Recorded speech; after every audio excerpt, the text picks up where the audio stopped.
I'm pleased to say that joining us now is the 17th United States Secretary of Energy, self-described energy nerd turned entrepreneur, now dedicating his time to public services. Mr. Secretary Chris Wright, thank you very much for joining Bloomberg Surveillance this morning. We appreciate your time. We just wanted an initial reaction from you to the tariffs we heard retaliated by China overnight. What's your reaction this morning, sir? Oh, I think you see we're right in the midst of a negotiation. This is home territory for President Trump, both in his business career and his first term as president. You know, he reads the marketplace, he engages with people, he uses leverage, and we're going to get to a great result. We're seeing the midst of it right now, but I'm quite optimistic about where we're going. Well, the United States has already slashed its forecast for global oil demand. If we continue on this path of a trade war, do you expect demand to continue to decelerate?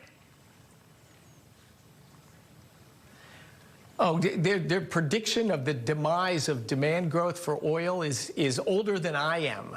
So, look, there's cyclical factors on economic growth that do impact that. The long-term growth rate of oil, a little more than 1 million barrels of oil per day, per year, has been going on for decades. I don't see any big change in that in the foreseeable future. You see a marketplace right now that is worried about economic growth, and I think you're seeing some softening in oil prices from that. But I think that fear is misplaced. I think we're going to end out in a better economic situation than we went into this Trump term, I think by a long shot. Look, two things are driving tariff policy for President Trump. One is we've been very welcoming to exports from other nations. We want other nations to be just as welcoming of U.S. exports so we can grow our exports more in line with our imports. And President Trump wants to see America reindustrialized, investment, jobs, and heavy industry back in our country. Both those are going to be wonderful for the United States.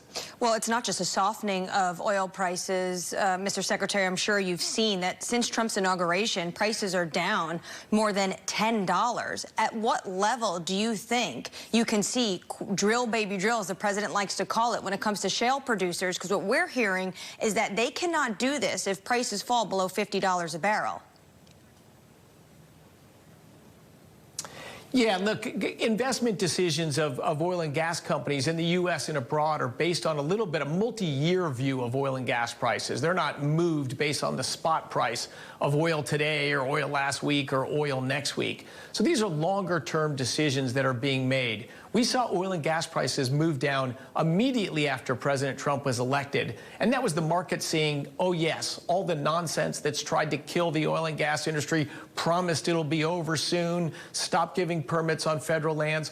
All that stuff is going away. And so there's much more of a green light on production. So if you put more supply into a marketplace, you're going to get lower prices. Now we're seeing, as I said, that sort of extra fear of world economic growth in the next few months over the tariff dialogue. That's real fear.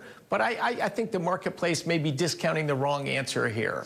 We're going to see very, very positive economic growth in the next few years. But is it still realistic to be talking about adding, the United States adding another 3 million barrels of production at these prices? Well, I think you're referring to Scott Bessent's plan there, and his 3 million was 3 million barrels of oil equivalent. Most of that growth will come from natural gas. And, of course, the domestic demand for natural gas with the growth of AI, resourcing manufacturing, and our surging exports, boy, yes, we will grow oil equivalent production by at least that much during President's term. But we will also grow oil production and other liquid, natural gas liquid production in the United States as well. So absolutely. Are we going to see strong growth in American energy production? 100%. Mr. Secretary, you've been on a tour in the Middle East for about 2 weeks, and it's our understanding that before Saudi Arabia decided to add even more barrels to the market, there was a conversation, a dialogue between the Trump administration and the kingdom. Can you give us a sense of what that dialogue looked like? Is the United States supportive of OPEC Plus adding more barrels to this market? Yeah, we don't directly coordinate on oil production policies or whatever. That's certainly in OPEC's purview. But I don't think anyone in the world misunderstands President Trump's desire to see more energy produced, therefore lower prices and more economic activity. Absolutely, that's President Trump's agenda. Look, his agenda can be summarized as prosperity at home and peace abroad. Lower oil prices help both of those. And the peace abroad that's of most concern right now in the region where I am in the Middle East is Iran. During the Biden administration, oil prices were higher. There was sort of an appeasement attitude and no strong enforcement of sanctions, enormous funding to Hamas, to Hezbollah, to the Houthis, and a rapid advancement of their nuclear program. President Trump's agenda is exactly the opposite of that. It's peace through strength. But we simply cannot and will not accept a nuclear-armed Iran. Well, when it comes to Iran, we saw even more sanctions on the regime yesterday. When it comes to these oil sanctions, the president has said he wants to go back to maximum pressure. Is that part of the conversation you're having with Gulf allies on this tour, that they'd be willing to step in if some of those Iranian barrels come off the market? Well, fortunately, just from the United States production itself and the size of the global oil market today, absolutely we can tolerate squeezing out Iranian exports. And of course, do all the Gulf neighbors want the same thing we want? Yes. Do they fear a nuclear-armed Iran? Absolutely. Do they think now is the time to turn the screws and end Iran's nuclear weapons program? Absolutely. But yeah, can the world tolerate that? Absolutely. 10 years ago, 20 years ago, could this have happened? No.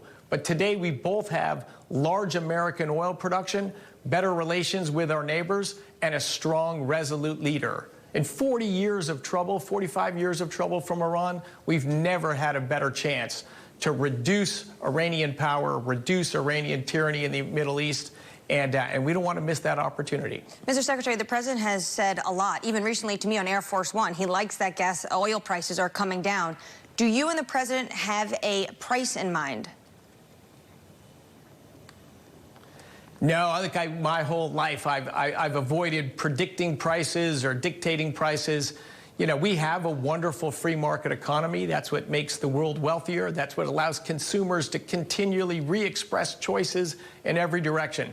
So no, there's no formula for a good oil price. There's just a broader belief that lower cost diesel, lower cost gasoline, lower cost home heating, lower cost electricity, all of those are good for American consumers and good for businesses. That's President Trump's energy agenda, and I'm here to implement it. Mr. Secretary, appreciate your time this morning, this evening where you are. Thank you very much for being with Bloomberg TV. The Energy Secretary there, Chris Wright.